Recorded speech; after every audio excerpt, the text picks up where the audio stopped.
Hello and welcome to another episode of Quantumly Yours podcast with me, your host, Wendie Patrick, owner of Finessium Health. I'd like to just start off by saying hi to everybody around the globe, as it seems that our little podcast is getting some legs and reaching even further afield than what we had been before. We are now more pet focused, whereas the podcast, the older ones, if you're scrolling and looking for them, that were uploaded about 4+ years ago, are more sort of a mixture of pet and people. And we did a lot of both at the time. We are now solely focused on pets. That doesn't mean to say that we don't also help out some humans, especially when it comes to help getting advice for their pets, and also with our light therapy that we offer here on site in Northern Ireland. So whenever you book a session for your animals for light therapy, you can also book a session for yourself as well. So light therapy, if you don't already know what that is, you should, because it's absolutely fantastic. Amazing results that we consistently get. I use it daily here in the house with some aging little doggies now, and cat, and ourselves, because we're not getting any younger either. But it stimulates circulation, and the main thing is that it can help reduce pain. But what it does really well is helps the cells to produce more ATP, and that's the energy. And if your cells can produce energy, it means they can do more work, and that means that the body can help to heal itself whenever it's given those appropriate tools, rather than masking them with chemicals or synthetics that the body really doesn't recognize or understand what to do with, and therefore in turn can cause damage to other organs or other things that weren't even an issue to begin with.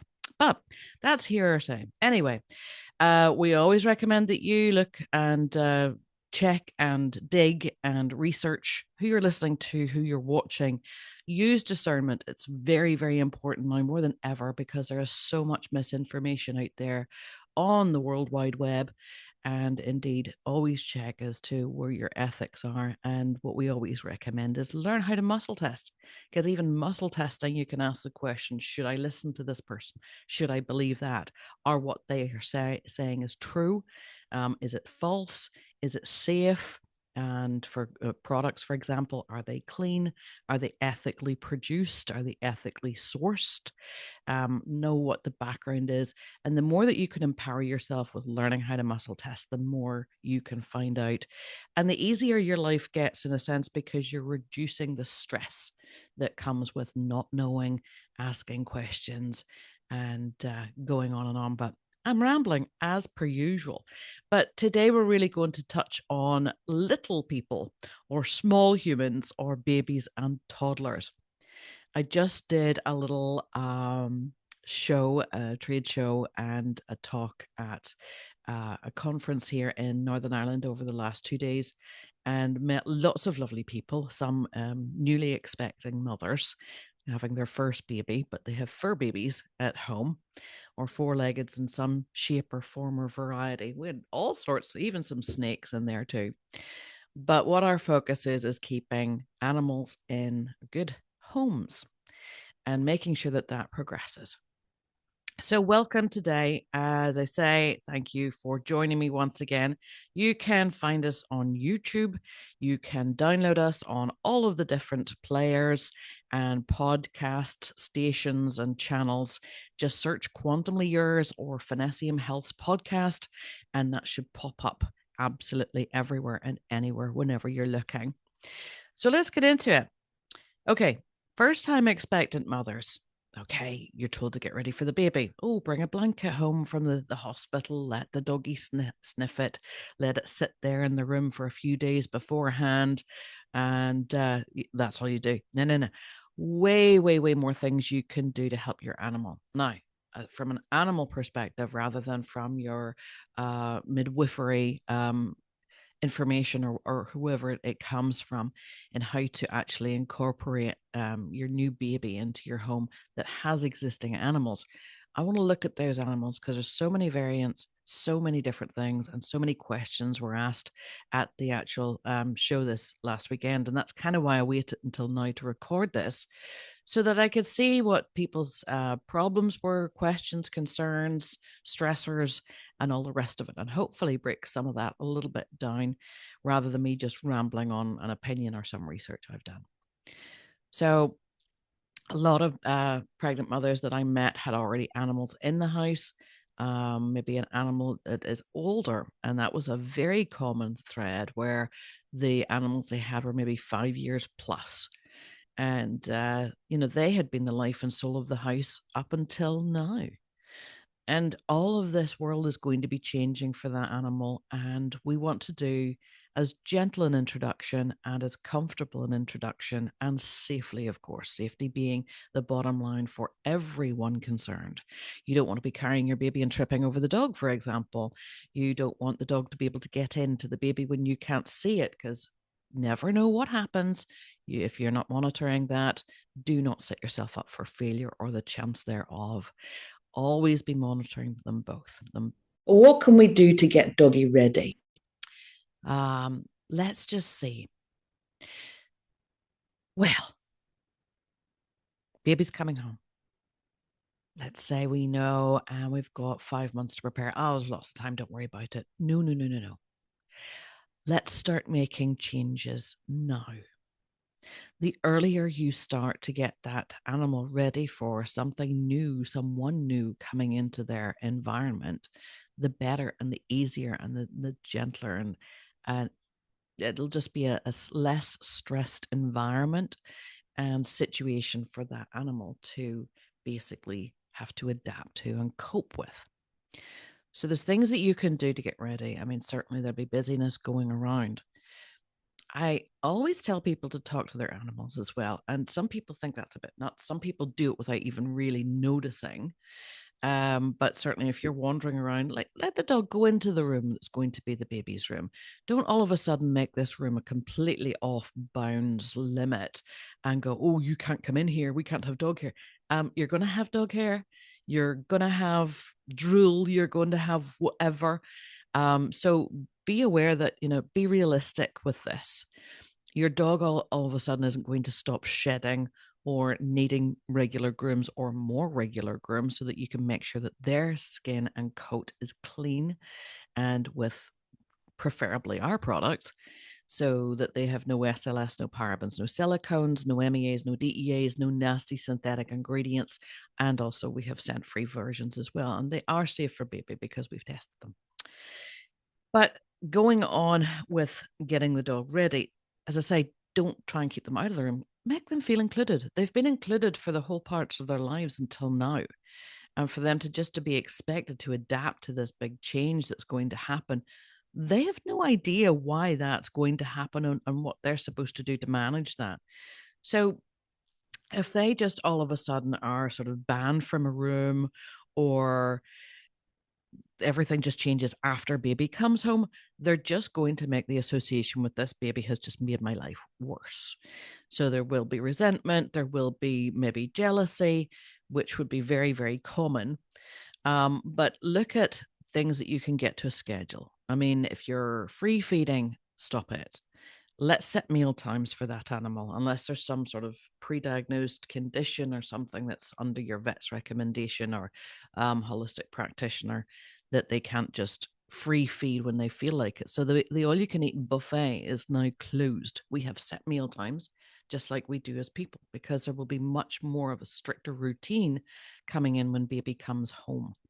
So your dog should start to understand that they should be on one of those as well. And then understand that, well, unless I say so, you don't eat.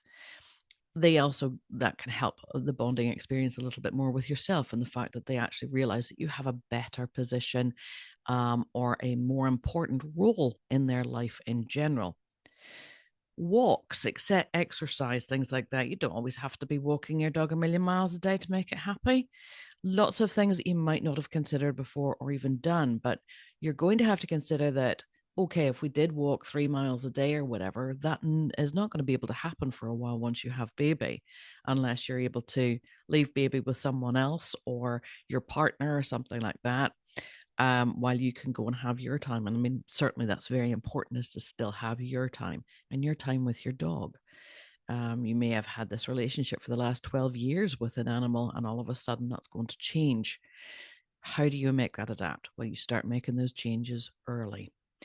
So we have set days, maybe that there's more of a focus on the dog. There's certain things set up in schedules where you have 2 hours on a Tuesday afternoon now. You'll be able to be home a lot more while baby's starting to get acclimatized and you're on maternity leave. If you are working for an employer, you may be able to juggle things around if you're self-employed or work from home.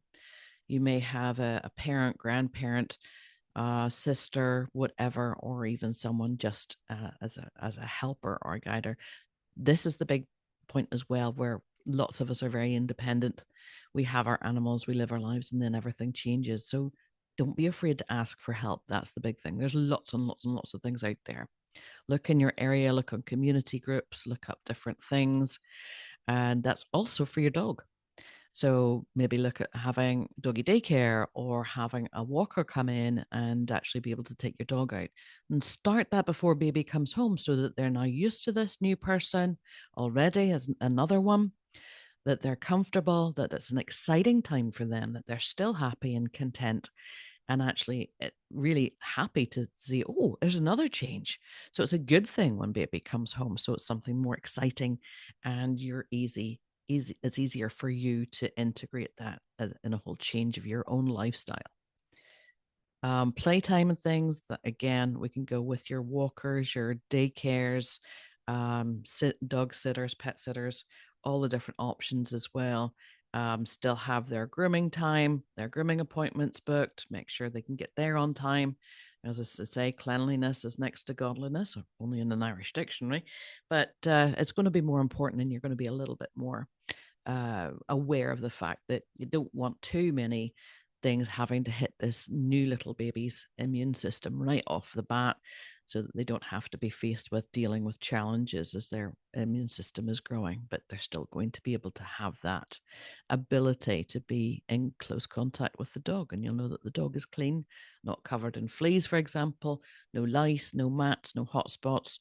And I mean, there's lots of bacteria that grows on animals' skin.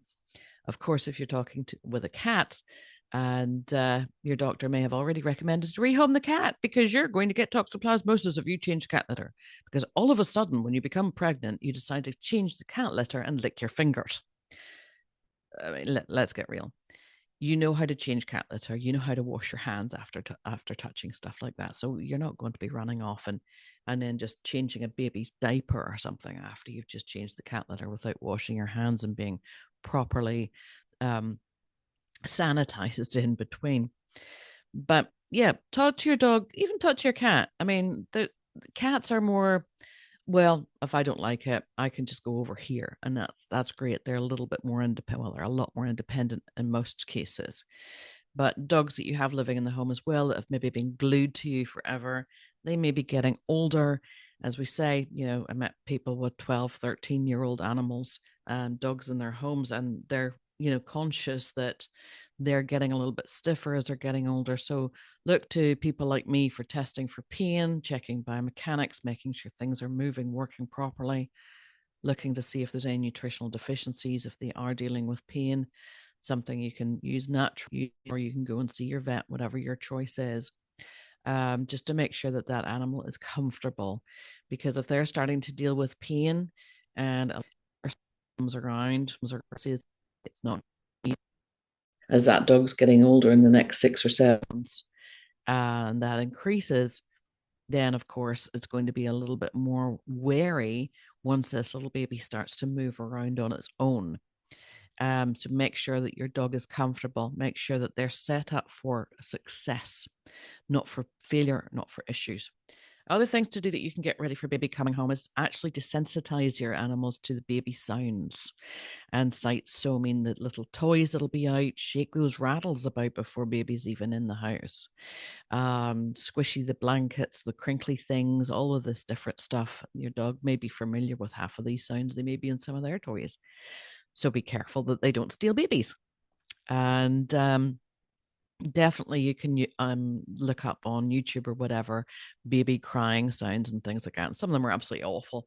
But some of them are really good just to play those in the background or whatever, and say to you, oh, what's that? Oh, that's a funny noise. Oh, that's all right. It doesn't mean anything bad. And, treat, reward for them being comfortable around that and not showing any signs of distress or stress or trying to get away from the sound. I had a lady on the weekend that said that every time that her baby cried, and it was only 3 months old at this point, and the dog basically took itself off into the other room. So it wasn't properly desensitized in that sense, but it wasn't properly introduced either. And it's nothing that can't be changed. And I set her off with some tips and making sure that the dog was rewarded, as opposed to realizing that that was associating with stress, perhaps, or pain in the small human, whatever it was trying to communicate. And it didn't want to be involved or associated with that discomfort in the child. So it removed itself from the situation. Bless it. Also, maybe thinking that it was the cause of this uncomfortable situation that the baby was then crying about, so it didn't want to get blamed for it.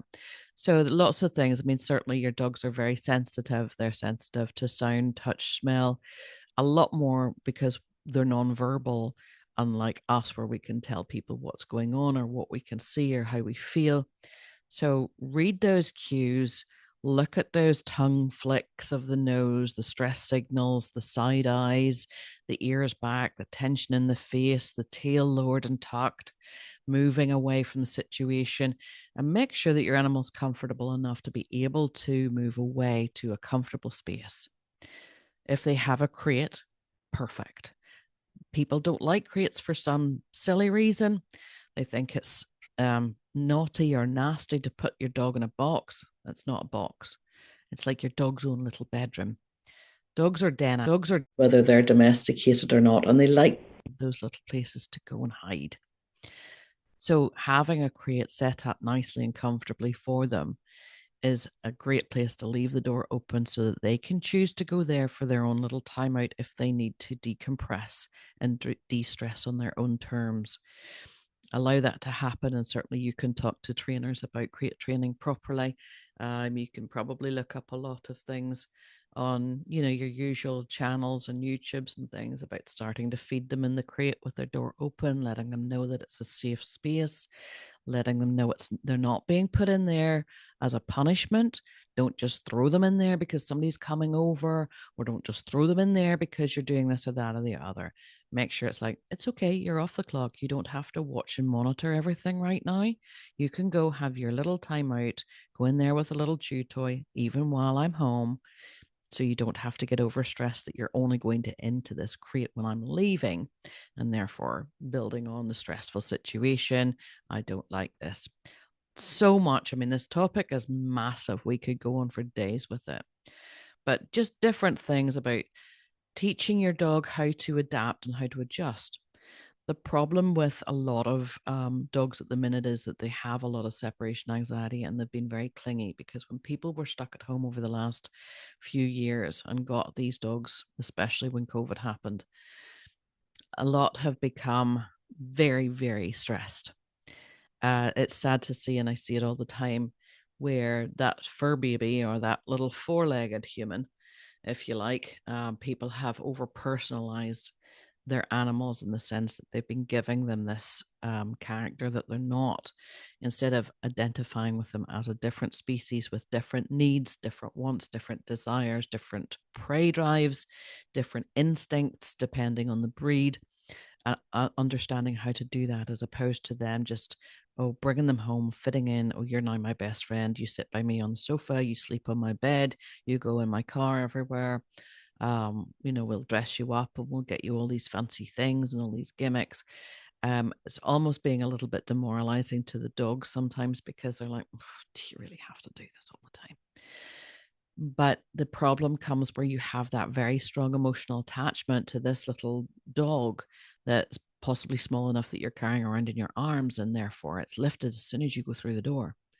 You might not be able to do that as much whenever there's a baby coming into the house instead that you're carrying. So you may start seeing a lot of jealousy, a lot of behaviors that were not there before.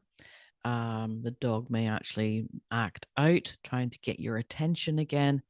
and things like that. So definitely this is something that has to start as early as possible. As soon as you know you're pregnant, then definitely start working with your dog to get them ready for how their life is going to change, and it's going to be just as much as yours. So enrichment, I mean, that's a wonderful thing that a lot of people are really becoming more aware of using and helping your animal to distress. So enrichment toys like snuffle mats, licky mats, slow feeders, as opposed to just that free grazing all the time, or just setting a bowl down and they scoff it in 5 minutes and then that's it, back to normal. Let them have a little bit more time over eating. Have them in a safe space. So whether you set up an X pen or baby gates are installed, just to keep them away from you and let them know that that's fine. They don't have to be right beside you when they're having the dinner, and you don't have to be right beside them watching, because then that allows you to have a little bit of time away where you do another nappy change, you're doing another load of laundry, doing a little bit of cleaning, and your dog doesn't feel it has to be glued to you all the time, and you don't have to feel you have to be glued to that, and then torn both ways between looking after them 24/7 and looking after a baby 24/7. Now, hopefully you have some help, but a lot of people aren't. A lot of people are doing this on their own as well. So it's certainly important to make sure that you have enough time to have everyone well managed, comfortable, safe, and also have time for you. Because if you don't have the time for you and you go into burnout, your stress increasing is also going to give that energy to therefore have a stressful baby, restless, maybe not sleeping well, maybe not eating well or latching on. And the more stress you have, the more that you are actually giving that to everyone else in the environment, and vice versa. So you need to have time so that you can get grounded, you can get de-stressed, you can even have a half hour in the tub on your own. Just little things like that. Allow yourself that. Don't put yourself under so much pressure that you think you have to be on the clock 24/7. That's not possible. It's not feasible. And you will probably already know that by now, but I just want to let you know a bit more. Your dog also will pick up on extra stress. Your dog will also pick up on your anxiety. It may then want to come to you more because it knows that before, when you felt like that, all it had to do was come and sit on your knee. But if you have baby on your knee, dog can't do that. So realize the disconnect that can happen. Realize the things that can upset their lifestyle now just as much, or if not more, than yours, because you may have planned this little one to come into your life. So lots of things like that. So build the independence of the dog, make them feel that they are strong and wonderful and fantastic for finding a place, learning kennel, learning box, learning chair, whatever it is where their favorite designated area is, and you allow them to have that. So you don't sort of be saying, oh, go to your place, and then you're changing it 5 different times a week. So be careful with what you do. Do small steps, do baby steps. Baby steps work, little tiny ones. And if something doesn't work today, that's fine. You can either change it up or do it again tomorrow or try something else.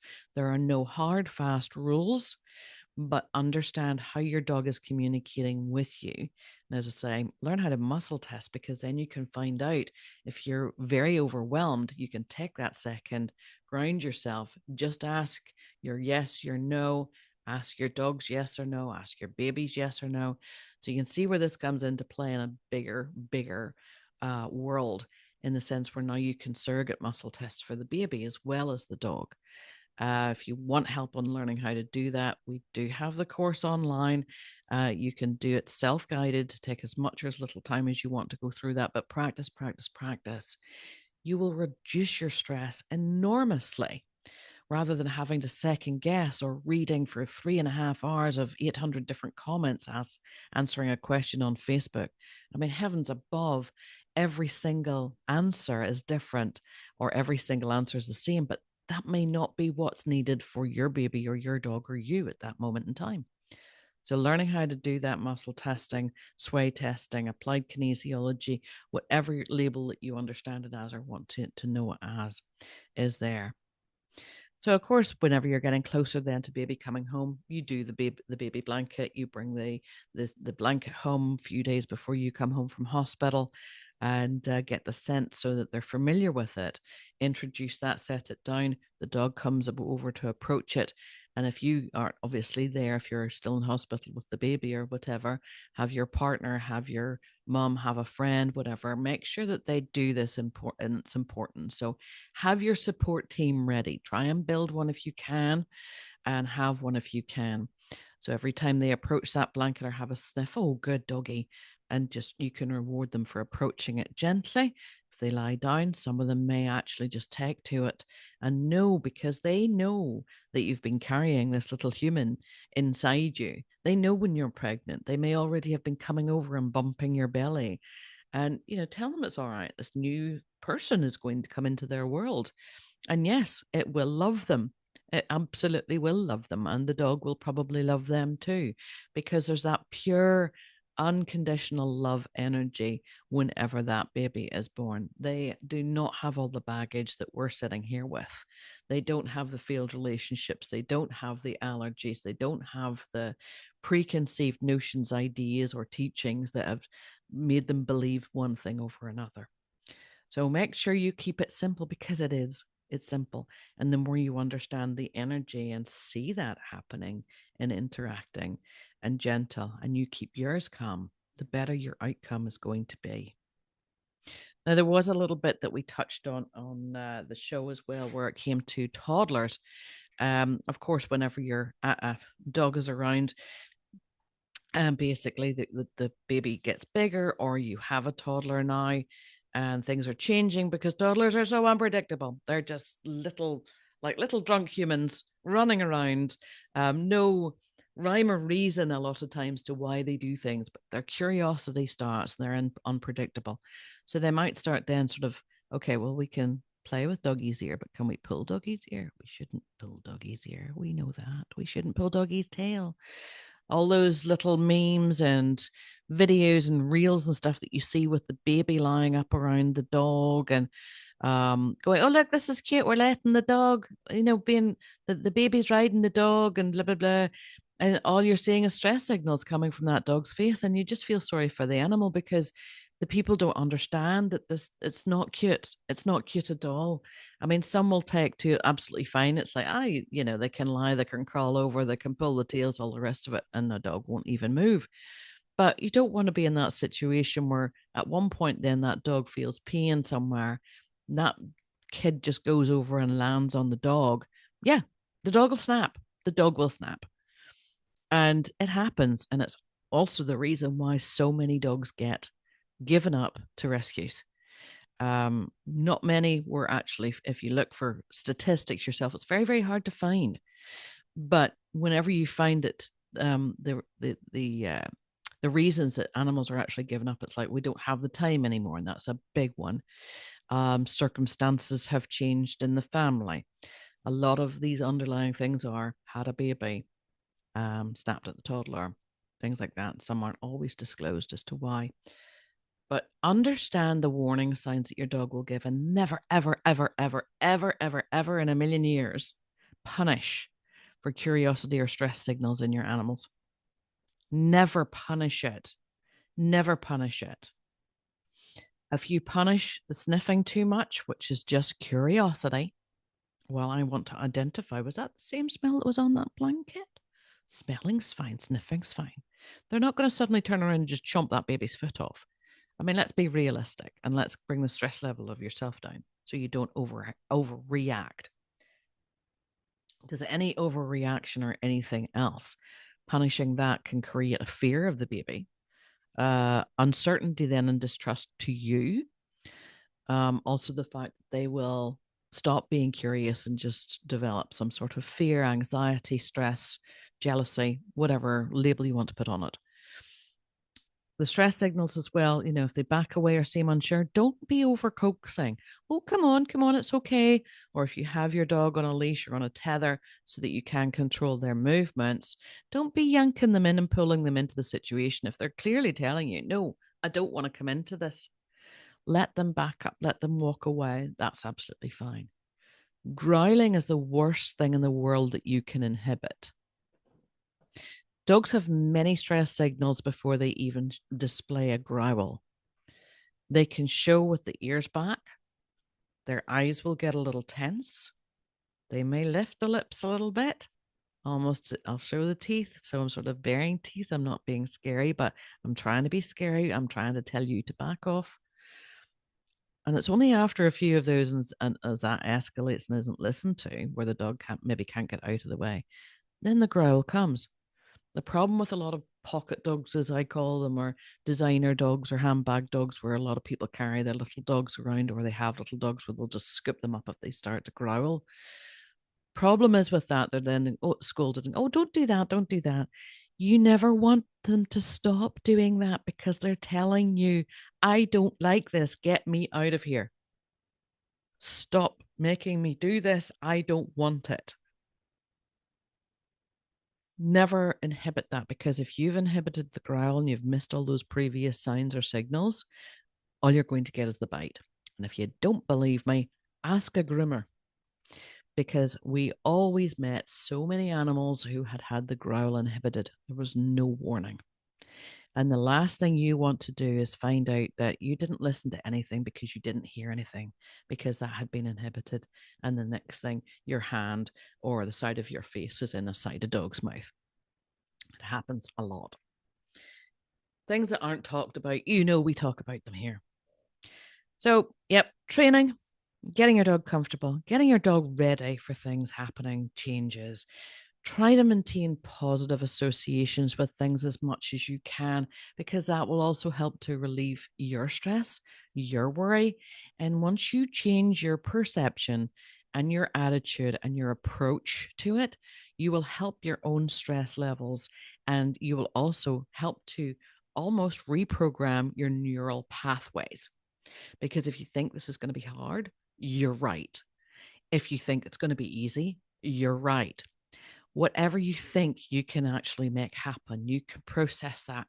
You can actually train yourself. And a lot of that would be coming into it.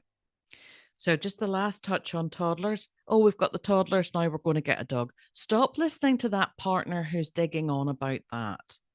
This is the big thing.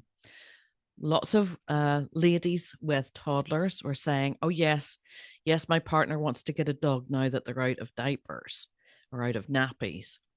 But I'm not ready yet. No, I'm not ready until they ask for it. It was a great comment.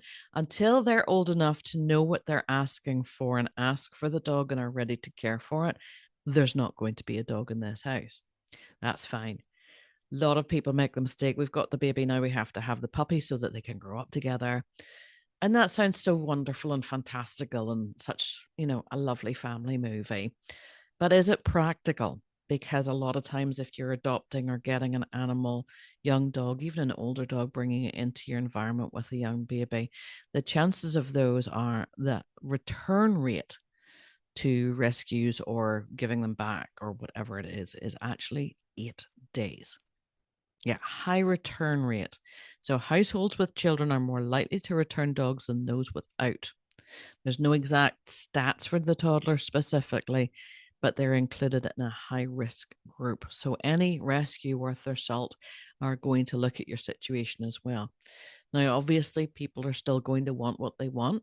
And if they want to go off and get a dog and set themselves up for failure, unfortunately, there's not a lot they can do, because there's plenty of people out there that will give them a dog or sell them a dog.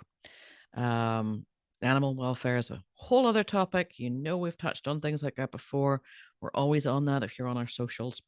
But hopefully a few different suggestions you hadn't thought out. Just looking at the dog's well-being a little bit better. Excuse Elizabeth there in the background.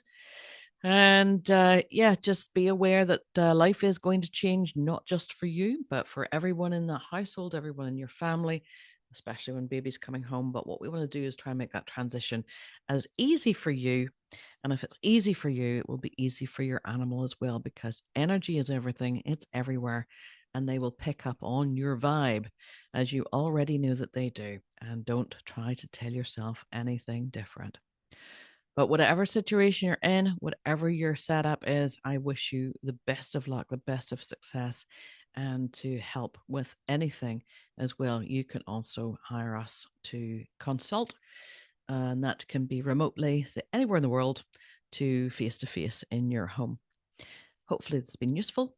Please follow, like, and share. Tell your friends about us. Finessiumhealth.com is our website. You'll find us on Instagram and Facebook, Finessium Health and at Finessium on Instagram. And as I say, share this. If you loved it, let us know. Feel free, drop us an email if you have certain questions. And as I say, if you want to get a hold of us, we're easy to book. And we also do group chats, group workshops. We've actually been approached by a couple of associations to even do some of those for their members to help educate and pay this forward and help even more from even professional standpoints as well. Certainly would tailor things to make it more specific to individual needs. And this little rant was more a very, very general covering, but every single conversation that I had over the last 2 days was different because everybody's situation is different. So listening to us now and going, well, that wasn't really helpful. I apologize. But you know that you can actually get in touch and go, okay, this is my situation. How would you handle it? And certainly, if we need to come out and I even do an assessment with your animal, with you and your setup, then certainly that's something that we can actually do. Although we don't do formal training one-on-one anymore. That's all in the past for us.